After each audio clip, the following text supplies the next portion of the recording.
Добиваться таких результатов несложно, говорит он. Главное — работать сообща. Есть хорошие ребята, которые землю умеют обрабатывать. Значит, есть хорошие базы, чтобы технику готовят. И самое главное, финансовые ресурсы выделяются на приобретение удобрений. Вручение наград, конечно, церемония приятная, но не самая интересная часть действа. Непременный атрибут сабантуя — скачки, главный элемент программы.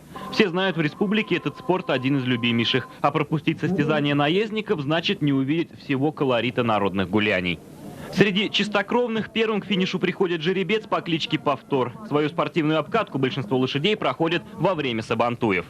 Когда-то праздником плуга отмечали начало весеннего сева, теперь празднуют его окончание. Как все посеяли, так и гуляют. Многовековая традиция проведения сабантуев не прерывалась никогда. Ни в царское, ни в советское время.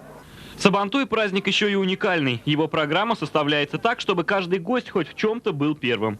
На кону все тот же баран. Куреш чем-то похож на восточные единоборства. В вечном споре между самым тяжелым и самым сильным побеждает, как правило, самый ловкий. Он должен со всего маху бросить соперника на лопатки. Национальная борьба тоже гвоздь программы. Победителю достается все. И слава, и богатство. В каждой деревне есть свой батыр. В этих местах легендой татами был Галей Лутфулин. Его так никто и не победил. С тех пор прошло почти 200 лет, и сейчас борец уже герой местных легенд. У него сила слишком был. Даже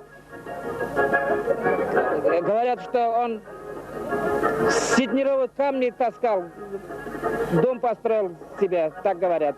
Крестьяне называют сабантуй самым любимым праздником. В этом еще раз можно было убедиться, побывав в Миякинском районе. Окончание посевной здесь отпраздновали от души. Осенью местные земледельцы ждут богатый урожай.